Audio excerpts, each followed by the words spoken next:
আর আগে কখনো এরকম পুঁইশাকের বিচি দিয়ে এরকম লইট্টা শুটকি খেয়েছেন? আজকে খাওয়াবো।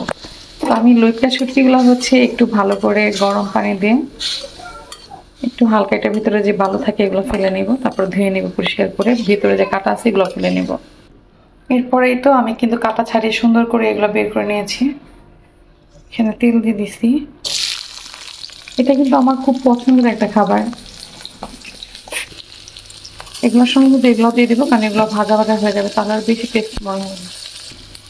এরপরে কিন্তু একটু ভাজা হয়ে আসলে হালকা একটু পানি দিয়ে দেবেন, দিয়ে দিবেন স্বাদ মতো লবণ, অল্প একটু মরিচ গুঁড়া, যেহেতু কাঁচামরিচ দিয়েছি, একটু হলুদ গুঁড়া, এগুলো হচ্ছে আপনাদের পছন্দ মতো দেবেন, যে যেমন খান।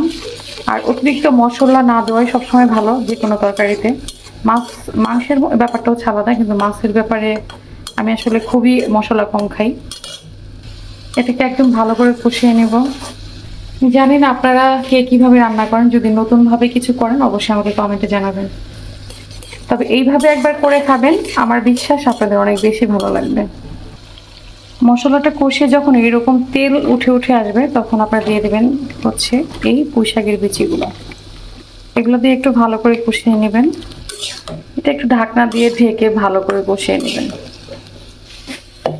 ঠিক কষানো হয়ে গেলে আবার ফাইনাল পানি দিয়ে এটা হয়ে যাবে। আর এই হচ্ছে আমার শখের বেলকুনি। এটা এখনও ওইভাবে সেট আপ করা হয় নাই, আরও অনেক গাছ আনবো, নতুন বাসায় যেহেতু উঠেছি একটু তো সময় লাগবেই। আরও চেয়ার কিনবো। এই হচ্ছে বাহিরের ভিউটা, দেখেন কতটা সুন্দর। আপাতত হচ্ছে আমার যে ড্রয়িং রুমটা হচ্ছে এইভাবেই সেট আপ করেছি। আর অনেক কিছু আসলে কেনার বাকি আছে বা রাখার বাকি আছে, জাস্ট আপাতত হচ্ছে এইভাবে করে রেখেছি, এই আর কি। আপনাদের দেখাবো কিভাবে কি করি, সম্পূর্ণ দেখাবো।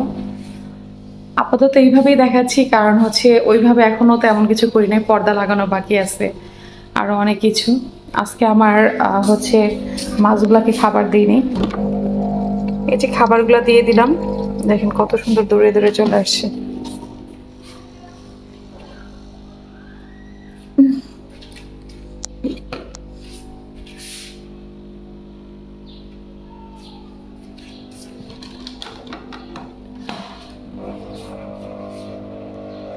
এটা শব্দটা হচ্ছে, এই যে মেশিন আসলে এভাবে রাখা যায় না, রাখা উচিত না, ঝুলিয়ে রাখতে হয়, এই জন্য শব্দটা হচ্ছে। এই তো পানিটা একদম শুকায় গেছে, একদম ফাইনাল পানি দিয়ে দিব, তাহলেই হয়ে যাবে।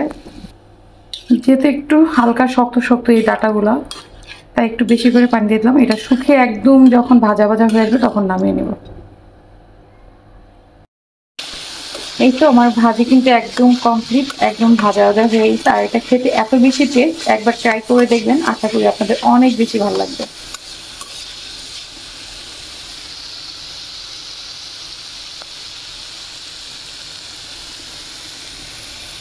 এই তো আমি এখন গরম গরম ভাতে এটা পরিবেশন করব। এটা খেতে যে এত বেশি টেস্ট, একবার খেলেই বুঝতে পারবেন। Bye bye.